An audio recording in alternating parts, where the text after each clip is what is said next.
Rongile por sape de sape de amar ka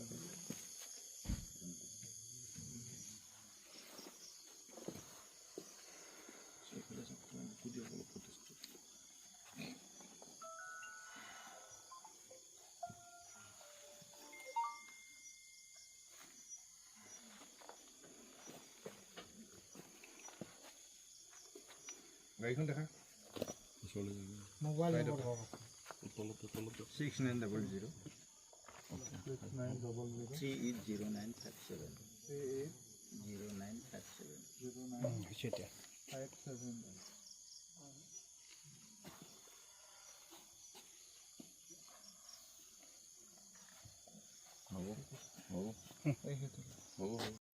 প্ৰায় 10 দিনমান আগত আমাৰ গোৱালপাৰা জিলাৰ মাননীয় জ্যেষ্ঠ আৰক্ষী অধীক্ষক ছাৰে মোক এটা খবৰ দিয়ে যে আমাৰ ৰংজুলি বনাঞ্চলত বহুত দীৰ্ঘদিন ধৰি ৰঙৰঙীয়া কাঠৰ বেহাৰ চলি আছে।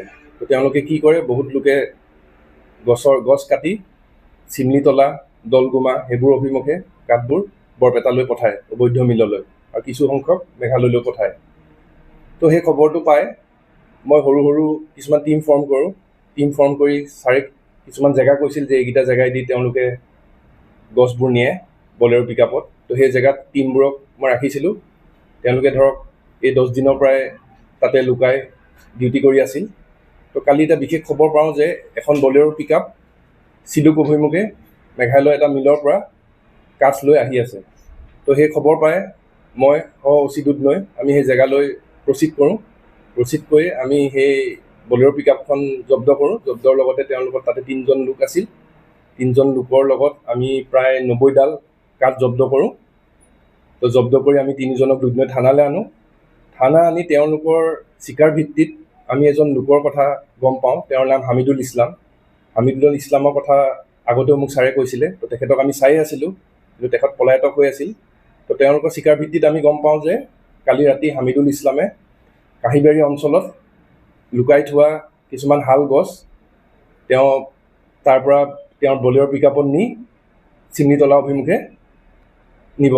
তো সেইটো খবৰ পাই আমিও তালৈ লগালগ প্ৰচিড কৰোঁ। প্ৰচিড কৰি অলপ দেৰি আমি এজেগাত থাকোঁ। থাকি যেতিয়া তেওঁ আহি আছিল তেওঁৰ সেই বলেৰো পিকআপত গছসহ, তো আমি তেওঁক কৰায়ত্ব কৰোঁ। তো কৰায়ত্ব কৰি আমি হামিদুল ইছলামৰ লগতে আমি গাড়ীত 9 জোপা শাল গছ পাওঁ। তো পাই আমি তেওঁক সহ সেই গছসহ চিজ কৰি আমি থানালৈ আনো, আৰু এই থানাৰ ভিত্তিত আজি আমি ইয়াত এটা কেছ ৰুজু কৰিছোঁ। ৰুজু কৰি এতিয়া আমাৰ 3জন সহ হামিদুল ইছলামক ধৰি 4জনক আমি আজি জেললৈ প্ৰেৰণ কৰিম। এই কথাত এইটো কথাই ক'ম যে আমি ধৰক বিভিন্ন পাব্লিক কমপ্লেইন বা ছাৰেও মোক যিটো খবৰ দিলে যে তেওঁলোকৰ বেহা বহুত বাঢ়ি গৈছে, ন' ডাউট ফৰেষ্টেও কাম কৰি আছে, তেওঁলোকক খেদাখেদি কৰি আছে, কিন্তু আমিও লগতে পাৰিলে চেষ্টা কৰি তেওঁলোকক ধৰিব লাগে, যিহেতু এটা বাহিৰত এটা বেয়া মেছেজ গৈছে যে তেওঁলোকে গছ কাটি কাটি আমাৰ জেগাতে বনাঞ্চলবোৰ শেষ কৰিছে। তো সেইবাবে আমি এই অভিযানটো চুৰু কৰোঁ SP ছাৰ আদেশ মৰ্মে, তো কৰি আমি তেওঁলোকক কৰায়ত্ব কৰোঁ।